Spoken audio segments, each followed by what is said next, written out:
Morning, it's Saturday. I've just woken up. So last night, like I said, I played Skyrim for like 4 hours in Chinese. This is why I don't normally play it that much, because sometimes when I stop, I just kind of lose track of time. I just play for like hours. It's good reading practice, I guess. Like, 'cause I was following the subtitles for like the plot for the Companions Guild and doing stuff like that, and you're just looking at all the menus and doing stuff. But it's kind of, yeah, it's obviously not as good reading practice as just reading something, because the density of what you're reading is a lot less. Like I said, my class was cancelled. It's about 9:30 now. I'm probably gonna read between about 10 and 11:30ish. On the weekends, sometimes I like to I'll go out for a walk if I can. So I'm gonna go out for a walk and grab some lunch, and then come back about 12:30 or 1:00ish, while listening to podcasts the whole way while doing that. So I read from about 10:30 to about 12:00ish, or just before 12 this morning, having a small break in the middle just to look up like the pages. The book's pretty good. It's the second series of Zhou Long Cheng Jai. To be honest, I thought it would be just kind of like a bit of a goofy kung fu triad sort of thing, but it's really dark. Like, there's a lot of like torture scenes and stuff in the book, and it's quite graphic with the content. You know, like ripping off all of the one guy's fingernails and like putting splinters down it, and that's like the tip of what's on the book. I didn't expect it to be that violent, but it's entertaining. I don't know how. I don't know if I'd recommend it to everyone, but it's pretty good. So now I'm walking to Subway. I'm going to do some listening now on the way there, and yep, I'll see you there. How's it going? So it's Saturday at the moment, about 7:15. So it's the 6th day of the 7-day 40-hour language challenge, and it's almost over now. So my total stats, I'm just under 38 hours total, and in terms of total time split up between the different categories, most of it's going pretty well so far. My reading time's just over, I think it was like 8.2 or 8.3 hours. So I really want to, try and aim for 10 hours total of reading this week.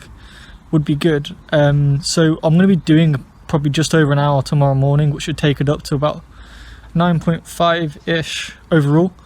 So what I'm going to do is, I'm just listening to some podcasts now while I do some house chores, tidy my room and do some laundry and whatnot, and maybe cook a bit of food later. So listen to podcasts for that, and what I do tomorrow, I'm easily going to hit the 40 hours total, and my 6 hours for today. So what I'm going to do is, I'm going to try and read half an hour at some point tonight. I'll probably watch a little bit of TV, but I think I'm going to have a bit of a relax and maybe just have a drink and chat with some friends. So I'll probably won't do too much after that. I'll probably get another hour in or so. Yeah, so it's still Saturday. I've just finished listening to the rest of that podcast. It's about 7:40 now, and I wanted to quickly draw your attention to something I've added to the spreadsheet because I thought was a useful addition. So if you look on this column here in the green, it's got reading speed in terms of pages per hour. So you can see on Monday it's been about 13, 16, 13, 14, 15, and today it's shot up to 20. So basically what I was doing is I was saying, I deliberately looked up less words. So I think I only looked up, during the hour and a bit, I only looked up 1 or 2 words, and I was just making a small bit of an effort, not loads. I was still wanting to not rush too much and enjoy the story, but I wanted to make a bit of an effort to read a little bit quicker, to give me an idea of how quick I'd read without looking stuff up. So about 20 pages per hour it seems. Apparently the average native speaker, this stats I'm guessing for English, is between 40 and 50 pages per hour, so about half the speed of an educated speaker that doesn't read a lot. On to what I'm about to do now. So I'm going to be doing the 15th chapter. This is by Mengzi, and this is the name of the text it's from, I believe. This is the name of the story up here, and then you start reading down like this.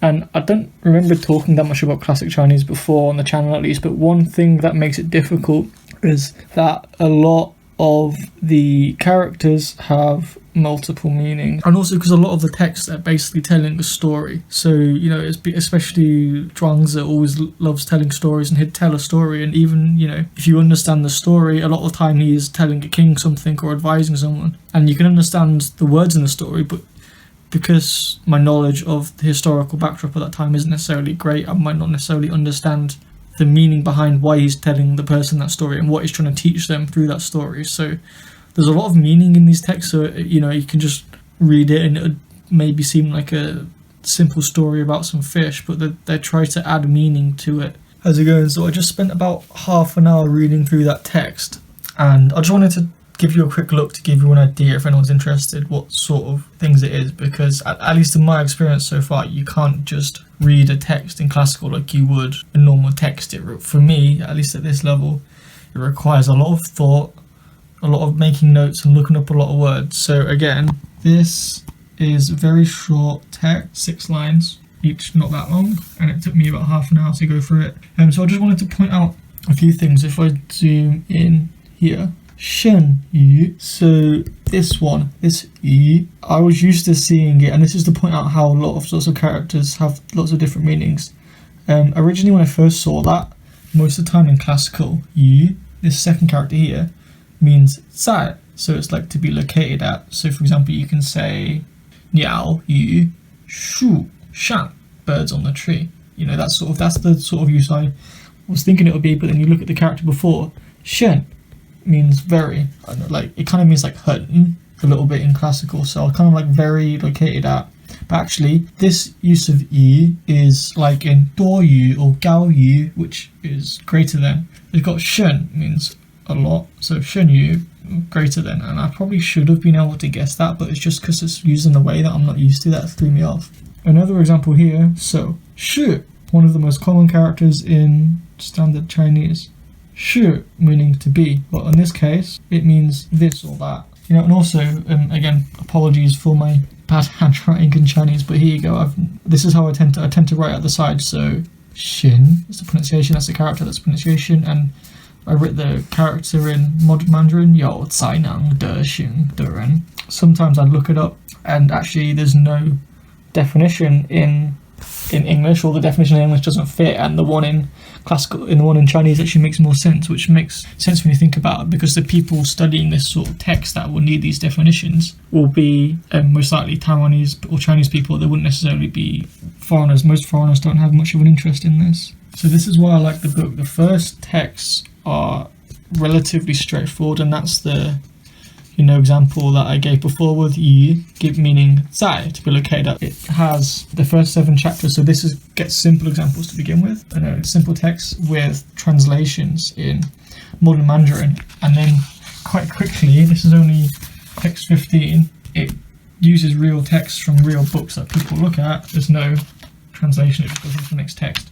So I try to do my best to understand the story beforehand, and then after I go through it with my teacher in a lesson, and normally what happens is I'd say, I think it means this, or there's lots of characters I look up that I'm not quite sure on the meaning of, and there's be lots of mistakes that I make through it and things that I've guessed wrong, and she can explain. So sometimes I get a rough idea of the story and the meaning, and she explains to me what the uses of the characters are. Other times I think I know the point of the story, then ask her, and then she goes, no, it's not like that, it's wrong. Which seems to happen almost every single time, to be honest. So it's quite hard, but it's quite interesting, and it's a lot about teaching information through the telling of stories and philosophy. So if you're interested in that sort of thing, then it's quite cool. For this sort of level, if you're comfortable with Mandarin Chinese to a decent level, I think it should not be a big problem to jump into this. But I think a lot of the way the characters are used, it's more similar to more formal Chinese than colloquial. So if you're not comfortable with reading, like books or maybe news and stuff, maybe it'd be better to jump into that before you get more into classical, just because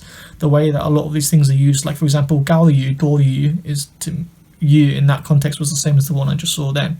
So when you look it up and realize what it means, it'll stick a lot easier, because I'm like, oh, okay, it's like that other thing that I've already learned. I'm like only like an hour and a half away from hitting 40 hours, so it's only Saturday, so there's a chance that I'll hit my goal tonight for the total amount of time, and then I'm just going to try and aim tomorrow, my main target being to get my reading above 10 hours total, and by doing that I'm going to easily hit the 40 hours, which is surprising because I thought I wasn't. At the start of the challenge I quoted I said I thought I did about 3 hours a day.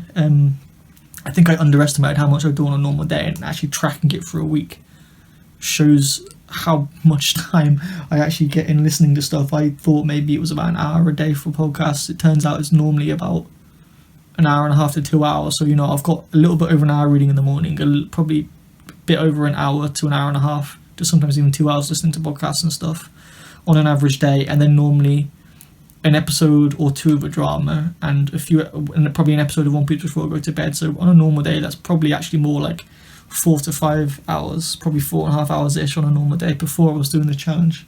Yeah, that's it. I'm gonna leave it. That's my end of the video today, and I'm gonna pick it up on Sunday for the rest of the challenge. So I'll see you guys later.